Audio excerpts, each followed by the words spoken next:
Hi, Phil here. Alright, so yeah, holidays have come and gone, so bring on 2015, but still gotta talk about some 2014 movies. So, first of which, the movie Birdman.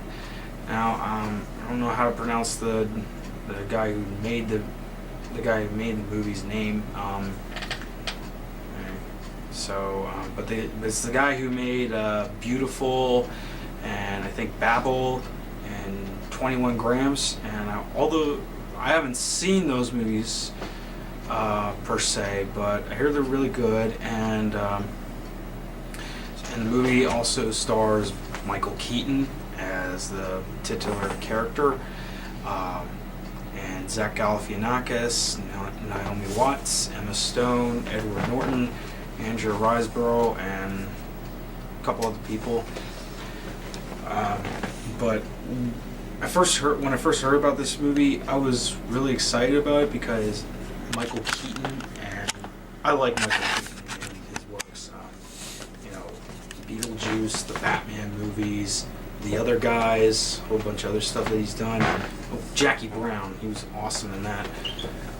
But yeah, when I saw the previews for this movie, I thought, this is really good. This seems pretty fitting for him, and seeing how the movie actually turned out, yes, this was really fitting. I couldn't see anyone else doing this movie other than Michael Keaton, and I don't know whether to say that this movie would speak about the actor himself. I mean, yes, Michael Keaton plays an actor who was once famous for playing an iconic superhero, and then sort of turned out to be a washed-up has-been. I wouldn't say that's really Michael Keaton exactly, because Michael Keaton's still big. He's still out there doing stuff, and right now with Birdman, I'd say he's at the top of his game here, because Michael Keaton has always been an awesome actor. I mean, I would say more to the point that this movie could be more or less be like sort of a satire on the whole, studio system in general, and how some people may perceive how comic book movies are generally being done.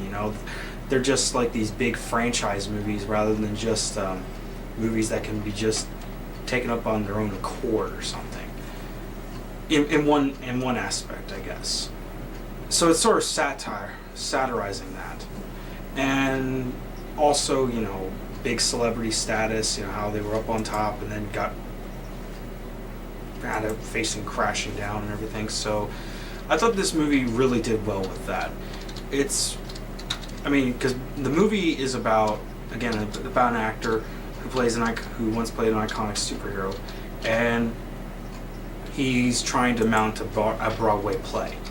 And for one, I think one of the best things, I think the movie really captures that idea pretty well, how hectic it is for, not just a celebrity actor, but really anybody trying to mount something as big as a Broadway play.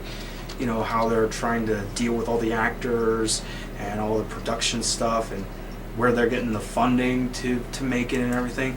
And in the movie, the actor was basically shoveling out his own money to fund this play. He was really putting it out there, and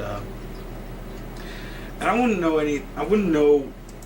and in the movie, the play that Michael Keaton's character is trying to do is what we talk about when we talk about love, by Raymond Carver. Now that's an actual short story from what I heard.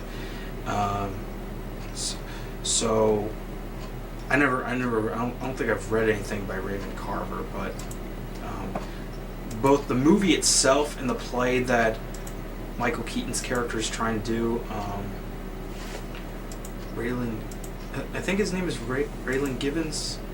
I keep forgetting his character's name. It's been a while since I saw the movie. Yeah, but it really speaks about, Michael Keaton's character, and maybe even Michael Keaton himself in some way. I don't know, but I really liked it. Another thing I really liked about this movie was the tracking shots. There's a lot of tracking shots in this movie. I mean, lot of tracking shots, and it's just, again, I think it's really in a way trying to capture the chaos, the craziness that goes with, again, trying to really really try to create this Broadway play, really trying to capture the chaos of the lives of all these people and everything. I think it really does that very well. One thing about the movie that did confuse me at times was, and I might be spoiling it for you here, because it also has to do with the ending, in a way. At times, Michael Keaton, he has moments where he has telekinetic powers. He's able to levitate things, he's able to float and meditate, and at times he's even able to fly. And the thing of it is, there are some points in the movie where obviously it's not really happening. This is maybe just his ego, where he thinks that he's above it all and stuff. But at the same time, it left me wondering if this is really happening, because, and again, this kind of has to do with the ending, because see, at the end of the movie,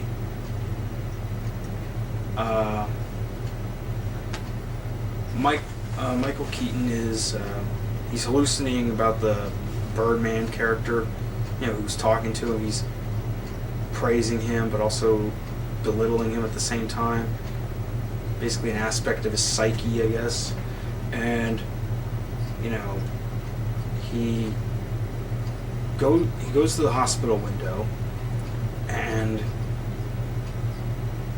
I don't know whether he flew, if he jumped out of the window, or if he flew. I mean, there was an earlier part in the movie that he was flying, but obviously this wasn't happening. This was just him going nuts. This was just maybe his ego or something. But the ending, it's unclear whether he was actually flying or not, because see, Emma Stone's character, who plays Michael Keaton's daughter, goes into the hospital room, sees that he's not there, sees that the window is open, looks out, first looks at the ground, and then looks up in the sky and is all smiling and everything. And there's an ambulance. You can hear an ambulance, and there's people, you can hear people talking. So, did Keaton jump out of the window, or did he fly?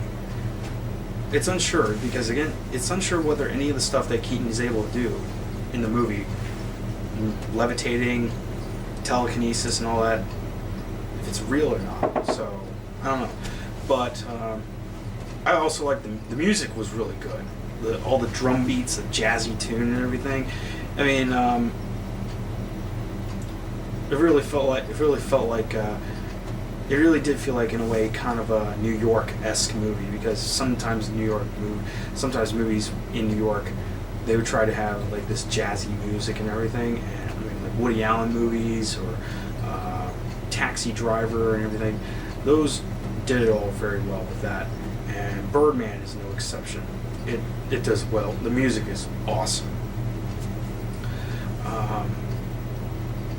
So, oh man, there's just so much there's so much good to come out of this movie. The acting is great, the writing, the direction, the music, the atmosphere, the cinematography, the camera work, the tracking shots, everything about this movie is just perfect. It really captures this world that it's trying to present to us. This darkly satirical world where basically it's just perfect. It's probably the best movie I've seen all year, and that's saying something. I mean, before I saw this movie, I mean, I thought Guardians of the Galaxy was the movie for me of 2014, but Birdman just really flies right out of there. It is flying right up there. There's just nothing but good things I could say about this movie. And you know what? Michael Keaton deserves the Oscar for this. He really deserves the Oscar for this. I really think so. He's surely going to win. And if, I mean, I know I said a whole bunch of other. I know I said Andy Serkis should be nominated and win, but I don't know. Maybe it'd be a close call if something like that were to happen. If Andy Serkis got nominated and Michael Keaton got nominated, and they were both head to head for this. But no, it was a good movie. I liked it, and I mean, I don't know. I mean, it might still be out. I mean, I had to go to Lancaster to go see it. It has a limited release, but it's definitely worth seeing. It's definitely worth the drive and the money to go see. All right, so fly, Birdman, fly. That's all I could say. All right, well, thanks. Catch you later.